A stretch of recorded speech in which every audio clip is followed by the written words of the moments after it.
Hey guys, welcome back to my channel. If you're new here, welcome. My name is Amanda and this is Lilia. She is almost 4 months old. If you're new around here, she is 4 months old. If you've been around here for a while, I can't believe she's 4 months old. It's almost that time of year where I found out I was pregnant. I'm filming this on July 14th. I found out I was pregnant with her on July 17th, I believe, or something like that. So that is really crazy to me that it's already been a year since I found out I was pregnant with her and she's almost 4 months old. Mind-blowing. But anyways, today's video is going to be my breastfeeding journey, my breastfeeding tips, all the struggles I endured. I'm going to include as much as I can in this video, the good, the bad, the hard, the easy, all the way from the start of the hospital. And if you're new here, my daughter did have bacterial meningitis when she was 5 weeks old, and that also put a huge damper on our breastfeeding journey. So as I start talking about our breastfeeding journey from like 2 months forward, it is going to be a little bit rocky, and it might be confusing as to why it ended up that way, but I will make sure to mention that at that point, that is when she developed bacterial meningitis. I don't know why I said that like that. And yeah, I definitely had it with my breastfeeding, just so you know. Like, I have had my fair share of tears and heartache and crying days with it, but I've also had amazing days, successful days, and I want to share everything with you guys. So I have notes on my phone, literally I've written down everything, but we are going to start off with why I made the decision to exclusively breastfeed. I do want to put a disclaimer that I am no way against how you decide to feed your child. Whatever works for you. It's none of my business. It's no one else's business how you choose to feed your child, or whatever decision you have to make, whether it's an easy one, a hard one you didn't have to make, one you didn't care to make. It's not my place to judge, and it's not other people's place to judge. So whatever standpoint you are on, I'm fine with it. I really don't care, because honestly, it doesn't matter to me. I am only worried about my child, and giving advice to those who want it. So I decided to exclusively breastfeed pretty early on. I knew before I even was pregnant with her that was something I wanted to try, but I also knew going into it that I knew that it could go the route where it wasn't successful.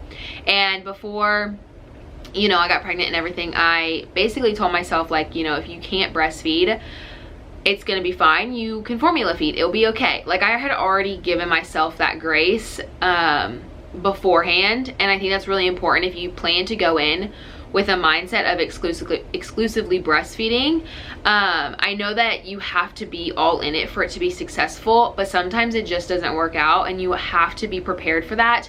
So even if you just come to terms with it one time and you move past it, that's really all you need. Just knowing that you are okay with it in the end, and you will get through it if that's something you have to turn to. That is like my number one big advice. Breastfeeding is hard in general, whether you're pumping or you know the baby is actually latched. So just give yourself grace on whatever the journey may provide, or where the journey takes you, basically.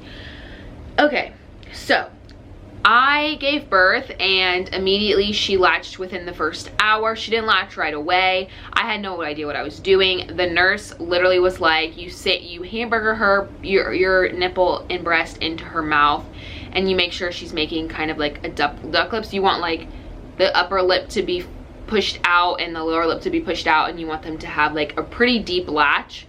And I was like, okay, whatever. And so I spent the first hour with my husband just trying to figure it out, because the nurse was not very helpful with that. I don't know why, because the hospital that I gave birth at, they have like an entire lactation specialist like department. So I think that it should be like, if the mother plans to breastfeed, that a lactation specialist, you know, they ask the mom if, hey, do you want the lactation specialist to come in right after you've given birth to help you? Because I think that would have been really helpful for me. I also did the golden hour, which is proven to help breastfeeding be more successful. You know, it helps bond you with baby, skin to skin time. All that is known to kind of help with bringing in your supply. My brain is already wandering in a million different directions. This is going to be a fun video. So eventually I did get it down, and she nursed perfectly in the hospital. Excuse me. I did not actually even have lactation come in because I felt like it was going smoothly, which I regret immensely. Even if I have another baby and I know what I'm doing now, I probably will want lactation to come in within the first couple of hours, because it doesn't help to have someone motivate you and encourage you. And my husband had no idea how it worked either. Still to this day, he's still trying to figure it out. So if we were to have another one, I feel like I'd be like in the same steps, same shoes again. And you never know, this, like, the next child could not latch, or it could go smoother. You never know. But I would still personally think that I would ask for lactation, just because they can only help you get better. And even if they're like, oh my gosh, you're doing perfectly, everything's great, then you have that reassurance that you're doing everything great, and you don't go home questioning whether you're doing it right or not. I am going to put this out here that breastfeeding hurt really bad in the beginning. I know people are like, breastfeeding shouldn't hurt, but guys, it's gonna freaking hurt until you get it down. Your nipples are not used to that. At least mine definitely were not. I have sensitive nipples. I was so scared of breastfeeding, and I tell you, like, I couldn't even have anyone touch my nipples. Like, they were that sensitive.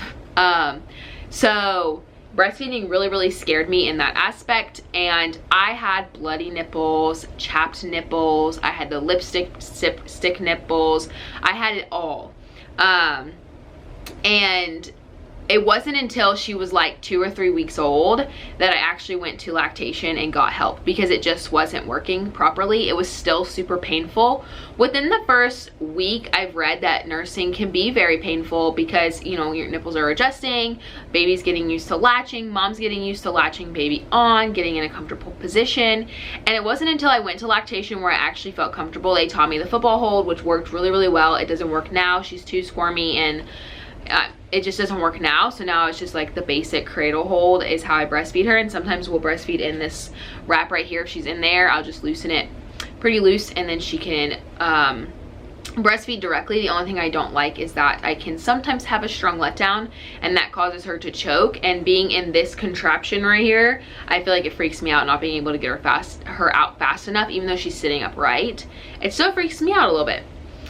So my nipples definitely were bloody. They were chapped. I was pumping. I would feed baby, and then I'd pump immediately after. And then with a newborn, you never know when they want to feed next. So she would be back on the boob within, you know, 20-30 minutes. Sometimes I would get 2-3 hour stretches, but for the most part, for the first week or 2 weeks until your milk comes in, the cluster feeding is a nightmare. It made my nipples bleed and were so sore to the fact that I had no idea what to do. And so I finally started doing research. I went to lactation, and the number one thing that I read for healing, once your nipples have already began bleeding, and you know, you get worried, is my baby allowed to have this blood? I have read it's okay. Lactation says it's okay if the baby does ingest the blood. It's usually not enough to harm them. It will turn your milk red, but you can still use it. If you don't feel comfortable using it, you can pump it and use it in the bath, or you can dump it. I don't really suggest dumping it. That would be like, I would probably cry internally dumping that much milk. But you can also save it and put it in the bath if you feel you're not comfortable with them drinking milk with blood in it. Now, if it's like bright red, then I'd probably be like, no, something's really wrong here. But if it just has like that pink tint to it, it is technically supposed to be safe. I'm not a professional, I'm not a doctor, but that's what I have read and what lactation told me. Hold on, guys. There we go. All right, so moving on. Once I went to lactation, my breastfeeding journey got a lot better. It got a lot easier. The one thing that I found that helped with bloody chapped nipples was actually leaving some of the breast milk on your nipple. I know it sounds weird, and letting it air dry. Breast milk is amazing. It does amazing things. So it healed my nipples. And I was also using, I'll insert a picture right here of the nipple cream that I was using, and then I switched to this nipple cream right here, which worked way better. It didn't stain clothes. It didn't have a taste, even though my daughter didn't mind the taste of the original one. this one was just better. She didn't taste it. She didn't make that nasty face. Usually with the original one, she would latch, taste it, kind of like unlatch, and then once I latched her back on, she was pretty okay with it from there on out. But it was just like that initial shock of, it was kind of like gross, and it was also really greasy. It would stain clothes and stuff like that. So that is the reason why I made the switch to the second one that I chose. Now we're going into when she got sick. So she had bacterial meningitis at 5 weeks old, and she was not able to breastfeed or anything by mouth because she was in respiratory distress. So that meant that I was pumping all the time. I was pumping every 2 hours. I was losing my supply because she wasn't able to nurse. She wasn't able to eat for like 3 or 4 days from the breast. Even though they tried, they would try, she would latch, she would start to eat, and they would pull her off because her respiratory stats would decrease drastically, and they weren't able to risk that. So I was pumping, and along with the stress of not knowing what was wrong with my child at the time, my supply took a big tank, and I really freaked out in that moment because I was like, she needs my breast milk in order to survive this. Like, that's what I kept telling myself. I was like, she will not survive if I don't have breast milk pumped for her or have a supply to give her after. That's what I told myself, which is an awful way to think. I mean, breast milk does have a lot of amazing healing properties in general. It's very amazing. But to tell myself and be so hard on myself in that moment, saying like, okay, if you don't produce enough, your daughter won't survive. Like that, or won't get better. I was like, what the hell is wrong with me? Anyways. So I was pumping every 2 hours with the hospital grade pump for 2 days until I got to my pump, my Motif Luna. I love the Motif Luna. I definitely pumped more milk on that pump than I did at the hospital pump. I don't know why, but the hospital pump just wasn't a strong enough like suction for me. I prefer like, you know, rip them off. I don't know why, because I have such simple, like sensitive nipples, but that's how I prefer my pumps to be, which is kind of crazy.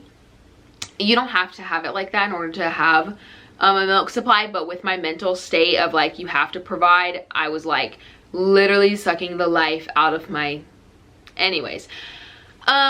So then I went on to just pumping and pumping and pumping and freezing and pumping and freezing and pumping. At one point I had so much breast milk that the hospital told me I needed to figure out if I could take it home or what was the case, because I did actually live where the children's hospital was. We didn't have to travel outside of the children's hospital, but because we did live there, they did ask us to take some breast milk home because I was pumping so much and she wasn't able to drink it. And when she was drinking it, it was in very small increments, and it just wasn't what I was, you know, she wasn't drinking what I was outputting. But I was like, so like, I was just pumping. And when I look back at it, I'm like, why did I even think my supply was dipping when I still have breast milk in the freezer to this day from when she was in the hospital, in those little tubes that they give you, a little not tubes, the little, you guys know what I'm talking about. I'll insert a picture here. They look like a little bottle, I guess, and I would fill those up. I have so many of them frozen. But I did feel like my supply was dipping because at home I was pumping, I was breastfeeding and then pumping, and I was still able to freeze about 10 ounces a day, which isn't like extremely a lot, but it's more than what I needed. And I've always had the mindset to feed the baby, not the freezer. But to go from feeding the baby and producing 10 frozen ounces to like just, you know, just seeing what I don't know how to explain it, but just I felt like my supply was dipping. And in my mind, now that I look back at it, I don't think it was. If anything, I increased it drastically by doing that. I mean, I was pumping every hour and a half to 2 hours because I was so terrified to lose it. And oh man, it was rough. But once she stopped being in respiratory distress, she latched on perfectly. We still were giving her 1 bottle a day, and the reason why we were giving her 1 bottle a day was because we wanted to make sure she was getting enough calories to maintain her weight. That was literally the only reason she was getting 1 bottle a day, and she was trying, the 1 bottle a day was also for her vitamin D. Now, still to this day, 3 months later, I guess so, because she got sick at 5 months old, or 5 weeks old, and once she was able to eat like 3 or 4 days later, she was taking 1 bottle a day with vitamin D. And Now she's almost 4 months old. So yeah, like almost 2.5 months we've been doing this. She gets 1 bottle a day, and it's with vitamin D, and it's usually between 3 or 4 ounces. But the reason why we started doing with that was because of the vitamin D. She would projectile vomit any form of vitamin D out while she was in the hospital. Now I think that she would be able to handle it without mixing it into a bottle, but she's used to it and it's what we're comfortable with, and my husband gets to give her the bottle. So we are perfectly fine with continue on giving her the 1 bottle a day. Even if I had to move it to 2 bottles a day, I would definitely do that. But the reason why we were giving her 1 bottle a day outside of the vitamin D was also because she was just steadily staying weight. So during the 2nd month of life, they usually gain a good chunk of weight. They usually end up being like 12, 13 pounds. Well, for her, she came out at 7 pounds, 2 ounces, I believe. Or no, yes. I don't know. I don't remember, honestly. Like, I've had so much happen from that moment. That's a really bad moment, considering she's only 4 months old. But anyways, she was around 7 pounds. And at that point, she was still only weighing about 9 pounds at almost 2 months old. So they didn't want her to lose weight. They didn't mind that she wasn't gaining weight. They just didn't want her to start losing weight. So they wanted her to stay, you know, right at 4 kilograms is what she was basically at, 4.00 kilograms. So that's like right at 9 pounds almost. And she stayed at that 4.00 kilograms for the entire hospital stay till the day she left. We were in the hospital for a total of 21, 22, 23, 24 days. And from the minute she was admitted to the minute she was, what is it called? Discharged, she was 4 kilograms. Like, she did not gain or lose any sort of weight during that entire time. And they weren't mad about it. They just didn't want her to lose weight. So when we got home, I felt really comfortable continually giving her the bottle because I wanted her to gain weight. Within the first month of us being home, she gained almost 2 pounds, which was like crazy. She gained actually a pound in the first like week or so that we came home. Like, I mean, she grew like a weed once she was off those hardcore antibiotics, and she was still exclusively breastfeeding. She was just having that 1 bottle a day, which was breast milk. I don't even know if I even said that. Since we got released from the hospital, I have had a dip in my supply multiple times. So I had a supply dip not too long after we got home, to where she would not even latch because there was nothing in there. Like, she would not latch. We would give her a bottle and I would pump and I would get not even an ounce. And I couldn't understand why. And it was because I was so stressed out. I wasn't eating, I wasn't drinking enough water, staying hydrated, and I was reaping the consequences of it. So I started making sure that I was drinking enough, eating enough, like eliminating stress. I was so worried she was gonna get sick again, and that freaked me out to no end. I would not sleep, you know, it was really rough. But I was able to get my supply back to where she was satisfied. Here recently, I also had another dip in my supply, which I'm going to talk about. So I did end up getting the COVID-19 vaccine. I know that I shared that I was rejected, and I never shared about it again because I had a lot of mixed opinions coming back at me, but I'm going to include it because I think it's important to include it. I got the vaccine, and I noticed a dip in my supply about 60 to 72 hours after getting the 2nd dose, but now it is back to normal and she hasn't been fussy at the breast. I am going to tell you, if you are breastfeeding and you are struggling with your supply, or if your like baby won't latch, don't continuously try to latch your baby, because it's going to create a negative environment for them, and you don't want them to assume or to learn that breastfeeding is going to be a negative experience. You want it to be positive. So if your baby's not latching, I know it might be hard for you the first time, but just pull them off, and if you have breast milk in the freezer, de-thaw it, put it in a bottle and give it to them. The next time they're ready to eat, put them back on the breast, and hopefully it is a calmer environment. But if you sit there and just forcibly try to get your baby to latch, it's just going to be stressful for you, stressful for the baby, and all in all, it's going to be a negative environment.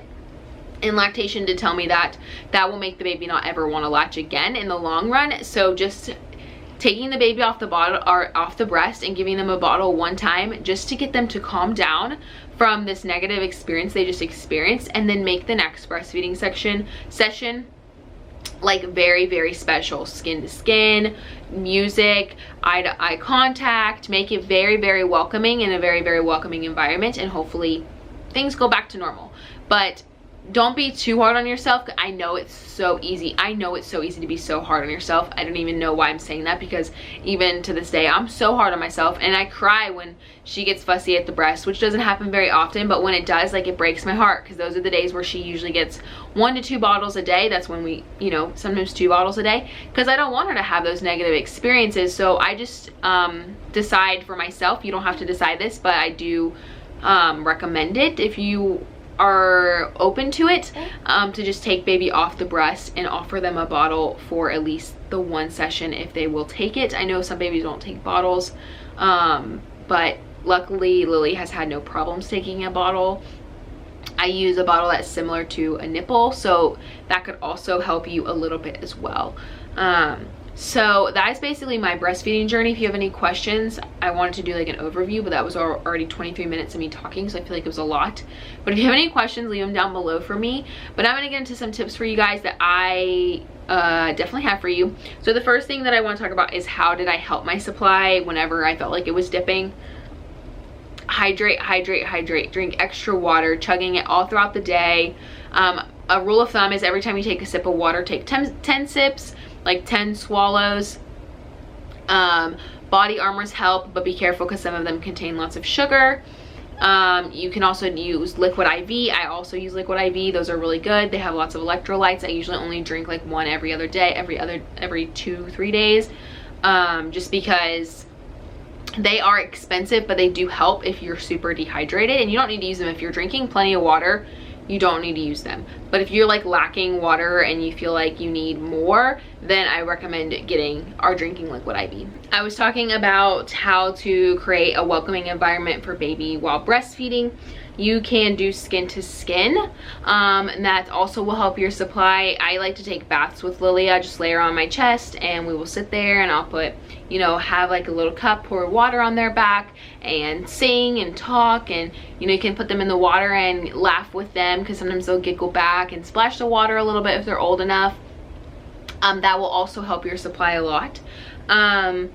Calories, make sure you're eating probably lots of food, 500 to 600 calories more than you typically eat in a day. Healthy options, look for healthier options, but be careful for foods that cause gas in babies, or if your baby might have an allergy, be careful for those obviously too. I luckily haven't had to experience any allergies, except for she does have like a dairy intolerance, which is pretty normal across babies, so eliminating dairy from my diet. And I just had to eliminate direct dairy. I didn't have to eliminate like dairy within other processed foods, I guess, but just like the direct, like milk, butter, cheese, all those main things, I just have to avoid. But for the most part, if I want to have like something that includes dairy, it's usually fine. Gassy foods for her are like broccoli, asparagus, what did I just say? Broccoli, asparagus, and those types of food. Red sauce I can't really eat with her as well. Those things also upset her belly. 3 meals a day. We love 3 meals a day, or if you want to have 6 small meals a day. I prefer 6 small meals a day with lots of snacks in between. I'm always having a snack in my hand, whether it's a protein bar, whether it's crackers, peanut butter crackers, and sometimes I'm sipping like, if I have a body armor and it's one that contains sugar, I usually count that as a snack too, because the sugar can be, you know, pretty high up there for a drink. And then I also use Legendary, like dairy, the word dairy. I like to take their supplements and just take them 1 to 2 times a day, and they also help as well. But I don't take them all the time. Just when I notice my supplies dipping, I'll take them for a little while. And then stress. Oh my gosh, stress, it plays such a huge factor. If you're sick, if you're stressed about anything going on in your life, you may increase, or it may have a dip in your supply. So kind of eliminating that stress is super, super, super, super, super important. I know it doesn't sound important, but your body lets off what you're letting it put it, like what you're letting it feel. So stress has a huge factor in your supply as well. All right, so my 10 tips, I've kind of already went over them, so I'm gonna go over them pretty quickly unless I haven't talked about it yet. So the first tip is it's gonna be painful. Work with lactation to ensure you have a proper latch so it doesn't hurt more than it should. So it's gonna be uncomfortable, you might have bleeding nipples, but lactation can help you get a proper latch to make sure it's not hurting more than it needs to. If baby is just, so if like my fingers near your nipple and your baby's like just latching onto the nipple, that's not correct. You want them to like go over the nipple and onto the areola and kind of like duck lip it is what they call. Hamburger it into their mouth is what the nurse told me, which is correct information, but probably should show me how to do it. So next tip is bleeding is normal within the first couple days or weeks. Baby will okay. I have found that leaving some of the milk on your nipple, letting it air dry, then nipple cream with no bra seem to help heal my nipples the fastest. Third tip, work with lactation if you're losing hope that it will work. Don't let the internet tell you that you are failing. Go to lactation, let them help you. I promise you, they will let you know whether you need to supplement for a little while. They will let you know what you need to do to up your supply. They will let you know, they will teach you how to do different tips and tricks to get baby to latch, different positions. They know, they are the know-it-alls when it comes to breastfeeding. And most of the time they have a free first consultation. And then it's usually fairly pretty cheap to go again if you need to. Okay, so the next tip, hydrate. Lots of water, body armor, but be careful because they have sugar in them. Some of them have sugar. And fruits and veggies that are high in water can also help you stay hydrated. Don't rely on them for hydration, but they also do help. Skin to skin, you gotta do skin to skin. Whether you're doing it while nursing, do it before bed, do it in the bath, do it while you're rocking, for a nap, whatever you choose to do. It's so important, skin to skin for you and your baby. I talked briefly about the golden hour. There's a lot of research on the golden hour to help have a successful breastfeeding journey. The golden hour is where baby is not taken from you the first hour after birth. It means the second they come out, they're on your chest for the first hour. They're not really washed off. You know, they can kind of wipe them off, but you know, they stay with you for the first hour, and that kind of helps to establish breastfeeding because you will also usually have your first latch within that time.